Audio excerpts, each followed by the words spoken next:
So I'm Ben Savage. I'm the CEO of Veritas Automata. So I'm going to be talking about DevOps, and probably this will be the least technical presentation of the day, but I do have some fun stuff in it. Also, we'll get to my official bio. So if you thought I was the actor, I apologize. I am not the actor. I actually had the name before him. For all of those who demoed earlier, I do apologize.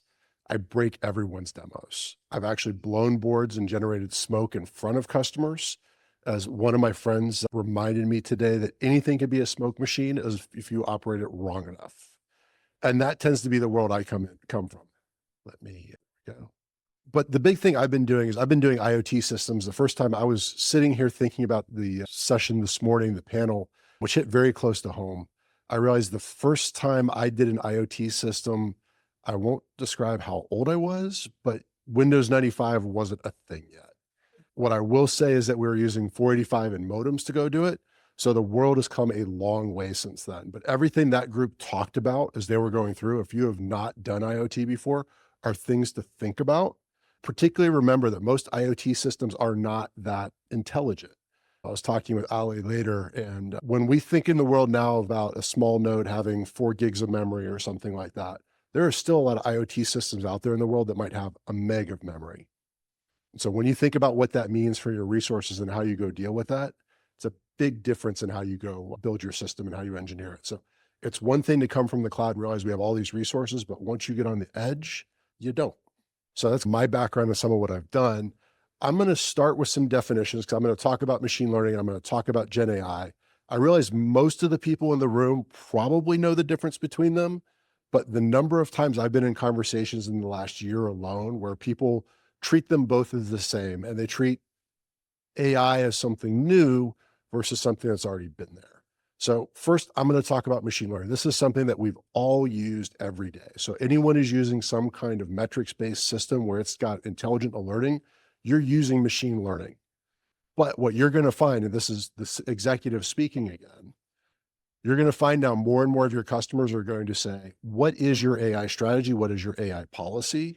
And they're going to ask you to justify and explain in detail what those algorithms are. I just had that come from a major customer of ours because they've all realized now that this Gen AI, where that data that before they didn't care so long as they got those alerts, they got those fraud alerts, they got the notifications of whatever they were. They didn't really care that much before as long as they got valuable information from it. Now they're all realizing that with Gen AI and the use of data training, and now this new scary thing when you get to Gen AI about hallucinations, people want to understand where it is and what it is. So don't be surprised if your leadership team and managers start asking you, okay, what models are we using? How are we using them? And how do we know they're going to behave the way they're expected to, that they're not going to hallucinate? Because right now people are not differentiating between conventional machine learning we've been doing for decades and this new Gen AI thing. And the biggest way I look at the difference is most conventional machine learning is deterministic. I can feed in a specific set of data. I can feed in that specific algorithm and I get a repeatable, consistent result every time I run it. Gen AI, I can't do that. And so Gen AI is where we're starting to talk about the GPTs, the generative pre-trained transformers, large language models, image diffusion. And some of these techniques are starting to get combined, by the way. I don't know if anybody saw, there was a new announcement 2-3 days ago about a new group, and I'm going to blank on their name, but they're using a diffusion-based technique, which is normally used for image generation, for token generation for large language models. Really cool in how fast it speeds up the generation, but it's a different approach. And it's different than what everyone's seen. So the question is, how does that modify the accuracy and the rest of it? So that'll be really cool to go play with. My team and I like to really experiment with these things too when we're not doing it with the day-to-day. Oh, sorry. This is the boring slide. This is one where we're talking about, okay, so when everyone first started using this, they started using ChatGPT. People were posting whole business documents into it. Nobody was reading the terms of service. If you don't have a subscription to those accounts, how is your data being used? Is it being used to train the model? Is it being used to train just the responses? So some of those early ones, they were saying, you own the data you submit, but they own the response back. What does that mean? If you get a very specific to your business question responses from that model, they're now using that to go train. So your data has now left your ecosystem. So you've got to think about how are you going to protect your business's data as you use this with the models. And you can get around this by using a subscription, by going to their APIs.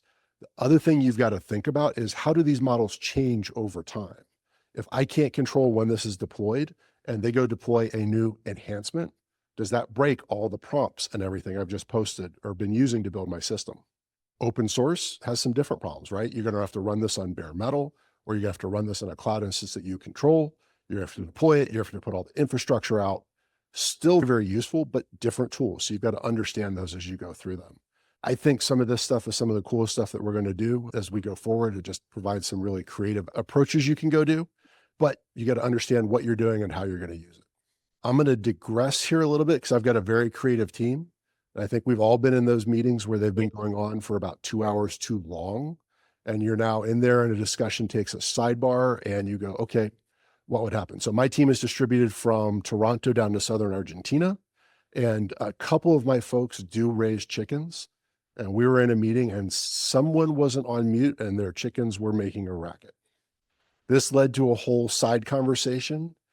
And a lot of us are also music fans. And so somehow the phrase chicken smugglers got brought up.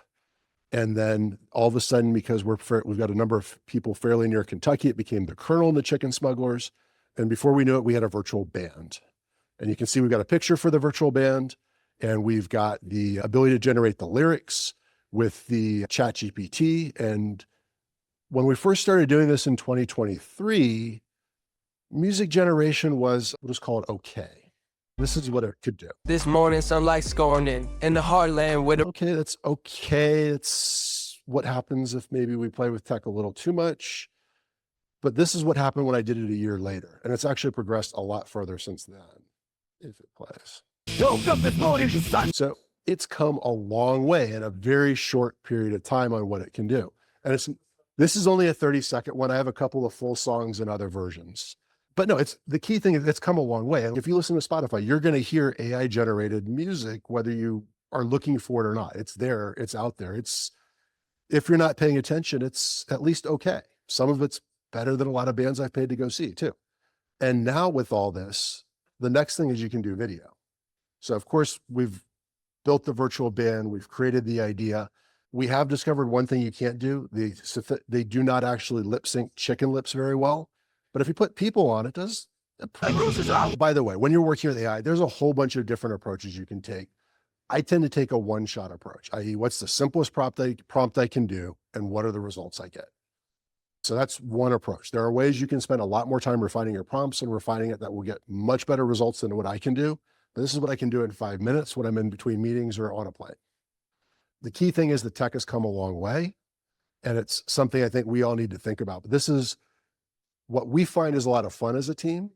But then the question is, okay, so you can do this once, you can do this with prompts, but how do you really think about something that's going to be scalable and deploy it?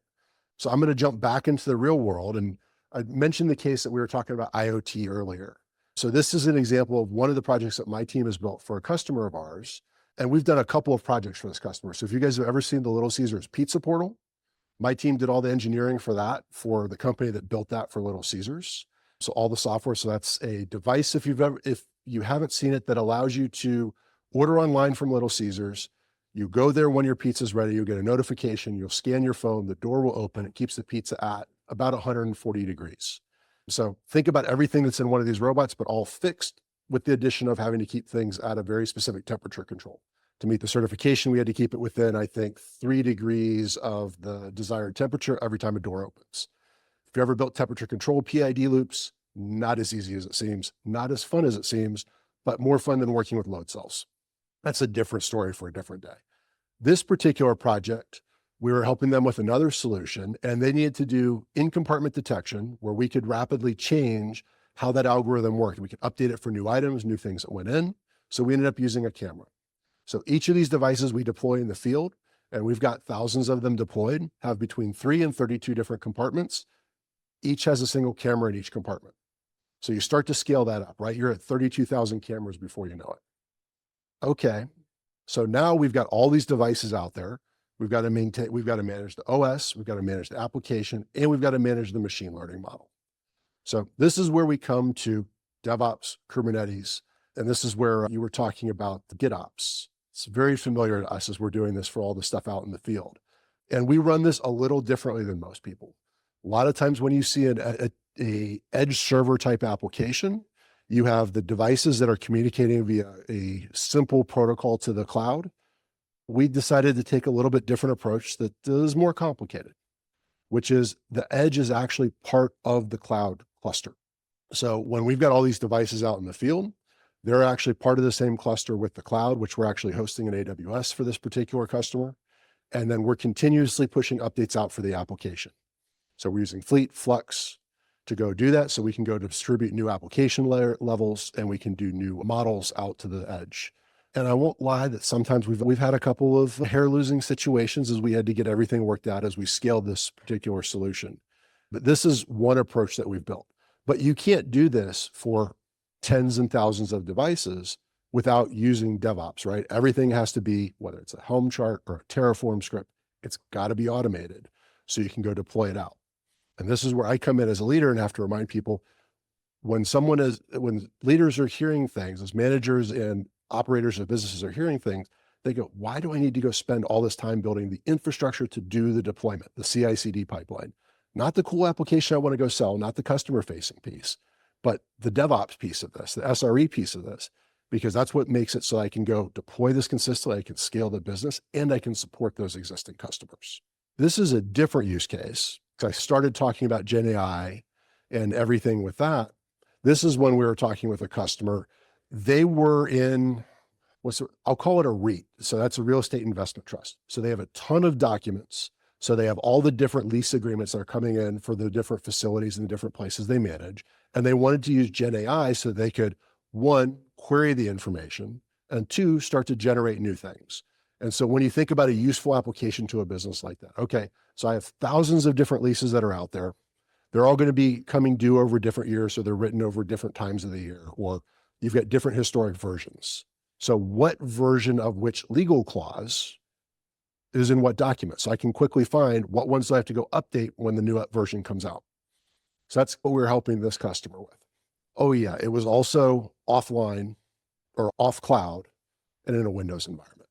So that's always someone's got to add to the difficulty, right? It's never just enough to have one challenge. So as we looked at that, we started looking at the Kubeflow ecosystem. There were some problems because they wanted to run it all with Windows, but we still thought that the Kubeflow portion of the Kubernetes ecosystem was going to be the best way to distribute that model. So as a leader, I think it's really important to start to, and a leader and a manager and as an officer in a startup, how do you start to balance the cost of what you're doing? And how do you look at what the impacts are of the systems? What do I mean by that? So how do I make sure I have the teams with sufficient tooling that we are, one, being able to automate our deployment and our scale up and our scale down of resources, right? Because it's really easy for teams to say, I'm going to throw a bigger hammer at it. I'm going to throw a bigger instance at it. I'm going to throw a bigger instance at it. But do you really need that bigger instance all the time? Or is it only for little peaks, right? Is it something you can go use spot instances and then you can use your Kubernetes expertise to go turn up what you're using from a resource and then go turn them down when you're not using it with sufficient automation?